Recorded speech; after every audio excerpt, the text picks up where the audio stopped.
आज की film the professor एक दमदार और इमोशनल कहानी के साथ शुरू होती है। मिलिए रिचर्ड से, जो एक लिटरेचर के प्रोफेसर हैं और एक जीवन बदलने वाली सच्चाई का सामना करने वाले हैं। रिचर्ड को पता चलता है कि उसे फेफड़ों का कैंसर है और उसके डॉक्टर उसे बताते हैं कि बिना इलाज के उसे शायद केवल 6 महीने जीने को मिले हैं। इस खबर से डिप्रेशन होकर रिचर्ड अपनी किस्मत को समझने की कोशिश करता है। वह काम पर जाता है, अपने डेली रूटीन को जारी रखने की कोशिश करता है, लेकिन उसकी बीमारी का बोझ सहन करना बहुत मुश्किल है। कहानी एक गहरे मोड़ पर पहुंचती है। रात के खाने पर रिचर्ड अपनी बेटी ओलिविया और पत्नी वेरोनिका के साथ बैठा है, जब वह अपने दिल तोड़ने वाली खबर को साझा करने की तैयारी कर रहा है। अचानक ओलिविया एक अनबिलीवेबल सच्चाई बताती है कि वह लड़कियों की ओर आकर्षित है। वेरोनिका की रिस्पॉन्स इससे निपटने में अजीब होती है। वह हंसकर इसे तुच्छ समझती है और कहती है कि यह सिर्फ एक बकवास है। रिचर्ड अपनी बेटी का समर्थन करना चाहता है। खुद वेरोनिका और ओलिविया के बीच एक गर्मागर्म बहस में फंस जाता है। ओलिविया को चोट पहुंचती है और बिना सपोर्ट महसूस करते हुए वह गुस्से में बाहर चली जाती है। रिचर्ड अब अकेला रह जाता है। इंटरेस्टिंग कन्फेशन, वो हेनरी के साथ अफेयर मान लेती है। रिचर्ड हैरान है, सोच रहा है कि उसे हेनरी जैसे बेकार इंसान को ही क्यों चुनना था। वेरोनिका समझाती है कि हेनरी में एक तरह की हिम्मत है जो उसे आकर्षित करती है, कुछ ऐसा जो उनके रिश्ते में कमी है। जब वेरोनिका जाने की तैयारी कर रही होती थी तो वो रिचर्ड से पूछती है कि उसने डिनर में क्या कहने का इरादा किया था। थोड़ी काली मस्ती के साथ रिचर्ड मजाक में कहता है कि वो सिर्फ 2 अंडों के लिए माफी मांगने वाला था। छात्र एक बेबाक और अनोखी बात करते हुए अपनी क्लास के सामने खड़े हैं। रिचर्ड एक साफ संदेश के साथ माहौल सेट करते हैं।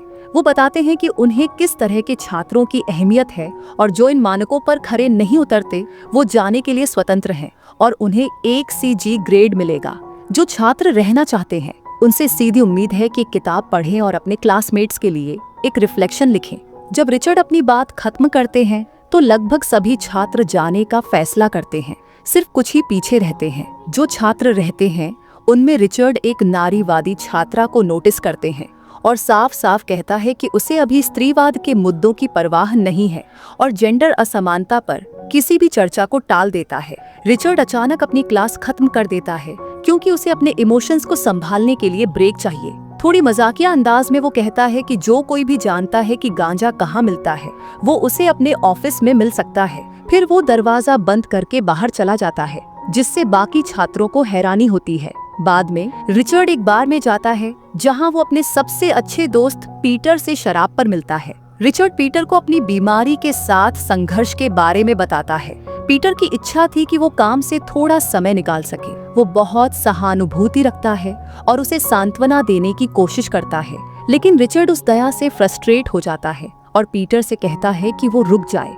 अगले दिन रिचर्ड और वेरोनिका अपने परिवार के मुद्दों पर एक खुली बातचीत करते हैं। रिचर्ड सुझाव देता है कि वेरोनिका को अपनी शादी की समस्याएं अपनी बेटी ओलिविया के साथ साझा नहीं करनी चाहिए। इसके बजाय वो वेरोनिका को उसके प्रेमी के साथ अपने रिश्ते को जारी रखने की आजादी देता है। इसी दौरान रिचर्ड यह भी बताता है कि उसे अब वेरोनिका के प्रति वफादार रहने की जरूरत नहीं महसूस होती। उनकी बातचीत एक मोड़ लेती है जब वे साथ में समय बिताते हैं, शराब पीते हैं और रात के बाद एक अजीब तरीके से फिर से जुड़ते हैं। उस रात ओलिविया एक दोस्त के साथ घर लौटती है और अपने माता पिता को नशे में देखकर हैरान रह जाती है। उस हंगामे को देखकर ओलिविया अपने दोस्त को लेकर चली जाती है, अपने माता पिता को उनकी रात को बेकार में बिताने के लिए छोड़कर। उस रात वेरोनिका ओलिविया के इजहार पर अपनी प्रतिक्रिया पर विचार करती है और पछताती है।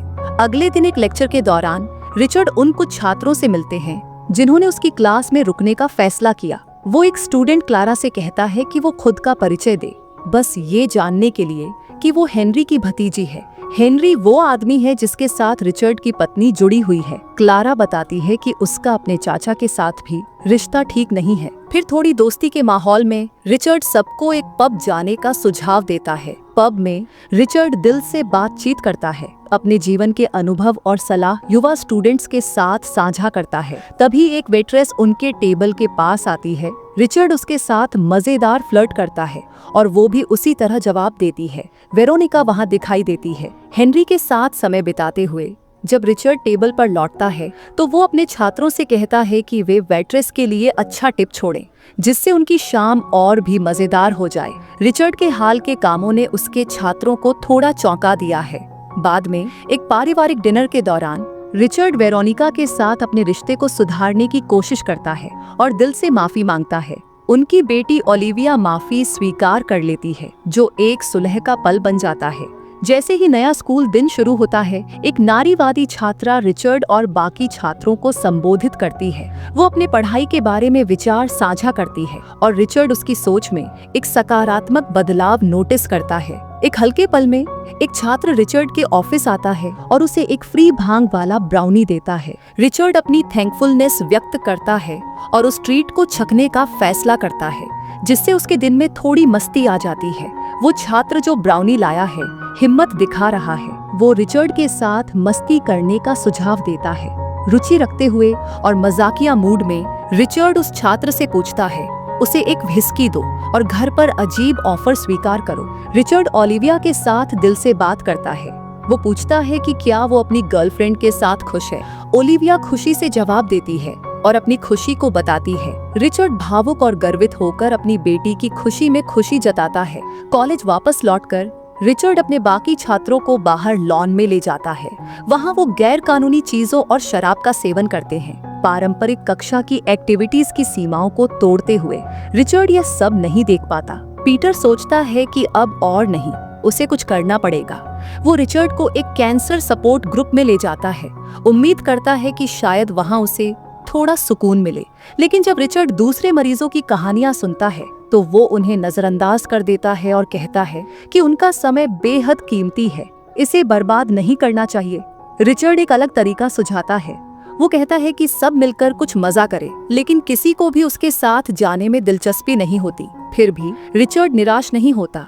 वो ग्रुप को अलविदा कहकर पीटर के साथ एक पब चला जाता है। वहां जाकर वो दोनों शराब पीते हैं, पीटर के साथ एक क्रांतिकारी विचार शेयर करते हुए। रिचर्ड अपने नए ख्यालात और योजनाओं का खुलासा करता है। इंतजार करते करते वो बेताब हो जाता है और तय करता है कि उसे एक नई यात्रा पर निकलना है। इसी बीच क्लारा पब में आती है। रिचर्ड एक पल की जल्दी में पीटर को टैक्सी में घर भेज देता है और खुद क्लारा के साथ रुकने का फैसला करता है। क्लारा रिचर्ड को एक और ड्रिंक ऑफर करती है और शाम एक जिंदा दिल मोड़ ले लेती है जब वो उनके लिए एक गाना ऑर्डर करती है। म्यूजिक के बीच रिचर्ड क्लारा के साथ अपनी गंभीर बीमारी के बारे में खुलकर बात करता है। रिचर्ड की कहानी से प्रभावित होकर क्लारा उसकी तारीफ करती है और उसे डांस के लिए कहती है। डांस करते वक्त क्लारा किस करने के लिए पास आती है, लेकिन तभी रिचर्ड अचानक बेहोश होकर गिर पड़ता है।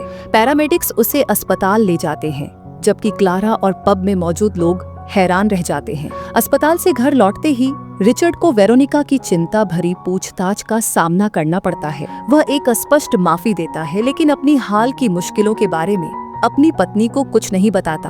अगले दिन ऑफिस में हेनरी रिचर्ड को अपने ऑफिस बुलाया, जहां एक टेंस बातचीत हुई। हेनरी रिचर्ड को उसकी हाल की खराब हरकतों के लिए निकालने की धमकी दी, लेकिन रिचर्ड ने बेखौफ होकर जवाब दिया और अपनी एक धमकी दी। उसने बताया कि उसे हेनरी और वेरोनिका के अफेयर के बारे में पता है और इसी जानकारी का इस्तेमाल करते हुए उसे चेतावनी दी कि अगर उसे अकेला नहीं छोड़ा गया तो वो इस अफेयर को हेनरी की पत्नी के सामने खोल देगा। रिचर्ड ने एक ब्रेक की भी मांग की, जिसके सामने हेनरी के पास सहमति देने के अलावा कोई चारा नहीं बचा। क्लासरूम में क्लारा अपने फ्रेंड से प्यार की जरूरत और महत्व के बारे में बात कर रही थी। दुनिया ने रिचर्ड की तरफ उदास नजर डालते हुए देखा। क्लारा के शब्दों से प्रभावित होकर रिचर्ड पाठ का समापन एक भावुक भाषण के साथ करता है, जिसमें वो असली जिंदगी जीने के महत्व पर जोर देता है। वो बताता है कि अगर हम ऐसा नहीं करते हैं तो सब कुछ बेकार हो जाता है। बाद में अपने ऑफिस में रिचर्ड अचानक खुद को ठीक महसूस नहीं करता। अपनी बीमारी से बेहोश होकर फर्श पर गिर जाता है, जो उसकी कमजोर हालत की कड़ी याद दिलाता है। पीटर रिचर्ड को कमजोर हालत में पाता है और उसकी स्थिति देखकर बहुत चिंतित हो जाता है।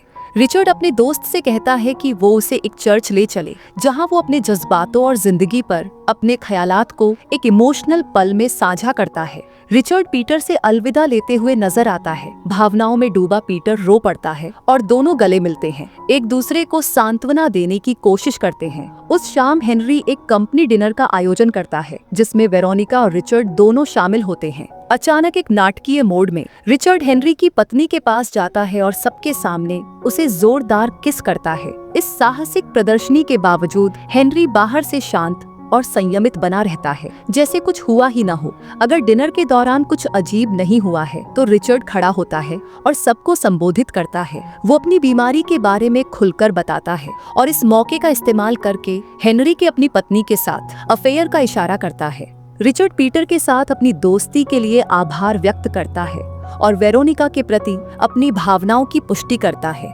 वो कहता है कि वो अभी भी उसे प्यार करता है और उनके साथ बिताए वक्त के लिए आभारी है। जैसे जैसे शाम खत्म होती है, रिचर्ड वेरोनिका को अलविदा कहता है, उसे धीरे से सलाह देता है कि वो खुशियों की तलाश करे और एक आखिरी बार उसे गले लगाता है। वेरोनिका भावुक होकर रोने लगती है, जबकि रिचर्ड उसे प्यार भरी नजरों से देखता है। वो दोनों एक आखिरी गहरी नजर डालकर अलग होते हैं। घर लौटते वक्त रिचर्ड निकलने की तैयारी कर रहा होता है, लेकिन ओलिविया उससे पहले पहुंच जाती है। ओलिविया विजिबली अपसेट है क्योंकि उसे एक दोस्त के धोखे ने चोट पहुंचाई है। रिचर्ड उसे सांत्वना देने की कोशिश करता है, उसे एक ड्रिंक ऑफर करता है ताकि वो थोड़ी आराम महसूस करे। ओलिविया अपने पिता की गंभीर स्थिति को देखकर पूछती है कि क्या परेशान है। फिर रिचर्ड उसे अपनी बीमारी के बारे में बताता है, अपनी स्थिति की गंभीरता को साझा करते हुए।